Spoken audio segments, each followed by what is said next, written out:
نماز میں صرف فرض پڑھے اور سنتیں نہ پڑھے، اس کا عمومی مفہوم تو یہ بنتا ہے کہ جیسے فجر کی نماز میں اس نے 2 فرض پڑھے لیکن 2 سنتیں چھوڑ دی، ظہر کی نماز میں 4 فرض پڑھے لیکن جو پہلے کی 4 سنتیں اور بعد کی 2 سنتیں وہ چھوڑ دی۔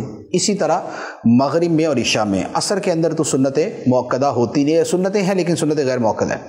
تو دیکھیں حکم یہ ہے کہ یہ جو نوافل ہوتے ہیں ان کی بڑی فضیلت ہے، ان کی بڑی عظمت ہے، اور قیامت کے دن اگر بندے کے فرضوں میں کچھ کمی رہ جائے گی، جیسے بھولے سے کسی آدمی نے بے وضو نماز پڑھ لی تھی، اس کو نہیں پتہ چلا، یا ناقص انداز کے اندر اس نے فرض پڑھے تھے، تو اللہ تعالیٰ ان سنتوں اور نوافل کے ذریعے اس کے فرضوں کی کمی پوری فرمائے گا۔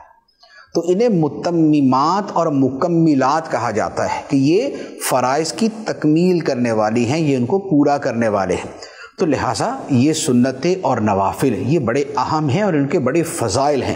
احادیث طیبہ کے اندر یہ جیسے مثال کے طور پہ فجر کی سنتیں، اس کے بارے میں تو یہاں تک فرمایا گیا ہے کہ اگرچہ دشمن کے گھوڑے تم پہ حملہ بھی کر دے تب بھی یہ سنتیں ادا کرو، فجر کی سنتیں۔ اور جو باقی سنتیں ہیں ان میں بھی اپنی اپنی ان کی فضیلتیں بیان کی گئی، اور نبی پاک صلی اللہ تعالیٰ علیہ وسلم کا وہ معمول تھی، حتیٰ کہ نبی پاک علیہ السلام سفر و حضر میں یہ سنتیں ادا فرماتے تھے۔ تو لہذا سنتیں اور نوافل ترک نہیں کرنے چاہیے۔ اچھا، اب یہ ہے کہ بالفرض اگر کوئی ترک کرتا ہی ہے تو اس پہ حکم شرعی کیا ہے؟ تو اس کا جواب یہ ہے کہ جو نوافل ہیں یا جو سنتیں غیر مؤکدہ ہے، اگر ان کو ترک کرتا ہے تو وہ گناہ گار نہیں ہے، ایک فضیلت کا عمل تھا اس نے چھوڑ دیا۔ لیکن اگر سنت مؤکدہ ترک کرتا ہے، سنت مؤکدہ کون سی ہیں؟ ظہر سے پہلے، فجر سے پہلے کی 2، ظہر سے پہلے کی 4 اور ظہر کے بعد کی 2، مغرب کے بعد کی 2 اور عشاء کے بعد کی 2۔ تو یہ سنتیں جو ہیں یہ سنت مؤکدہ ہیں۔ اور جمعے کے اندر یہ ہوتا ہے کہ جمعے سے پہلے کی 4 اور جمعے کے بعد کی 4، وہ سنت مؤکدہ۔ تو اب اگر جو سنت مؤکدہ کا تارک ہے تو اس کے بارے میں حکم یہ ہے کہ اگر وہ ایک آدھ مرتبہ کبھی کبھار چھوڑ دی تو اس پر گناہ نہیں ہے۔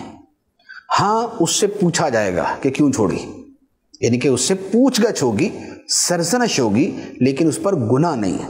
لیکن اگر سنت مؤکدہ کے ترک کی عادت بنا لے کہ بار بار چھوڑتا ہے تو یہ جو سنت مؤکدہ کا ترک ہے یہ گناہ ہے، پھر اس پر گناہ ہوگا، اور پھر گناہ جو ہے وہ بہرحال عذاب کے مستحق ہونے کا سبب بنتا ہے۔ البتہ اس میں ایک اور صورت بھی ہے، وہ فقہاء کرام نے جو بیان فرمائی ہے وہ بڑی سخت صورت ہے۔ وہ یہ ہے کہ جو بندہ سنتیں یہ سمجھ کے چھوڑتا ہے کہ یار ان کی کیا اہمیت ہے، تو اس پر فقہاء کرام نے کفر کا حکم دیا ہے کہ اس نے سنتوں کی تخفیف کی ہے، توہین کی ہے، انہیں معمولی اور ہلکا سا سمجھا ہے، تو اس پر بڑا سخت حکم ہے۔ اب جو لوگ عادتاً سنت مؤکدہ ترک کرتے ہیں، نہ نفل پڑھنی، نہ سنت غیر مؤکدہ، نہ سنت مؤکدہ، اور بس فرض، تو جو بالکل ہی ایسا معمول بنا لے تو ان کے بارے میں بڑا اندیشہ ہے کہ کہیں یہی وہ ہلکے پن والا اور یہ اس طرح کا ان کے دل کے اندر معنی و مفہوم نہ ہو کہ جس کے اوپر اتنا سخت حکم لگتا ہے۔ تو لہذا سنت ترک نہیں کرنی چاہیے، بلکہ یہ جو 12 سنت مؤکدہ ہیں ان کو ادا کرنے پر جنت کی بشارت ہے، اور انہیں ترک کرنے پر شفاعت سے محرومی کی وعید ہے۔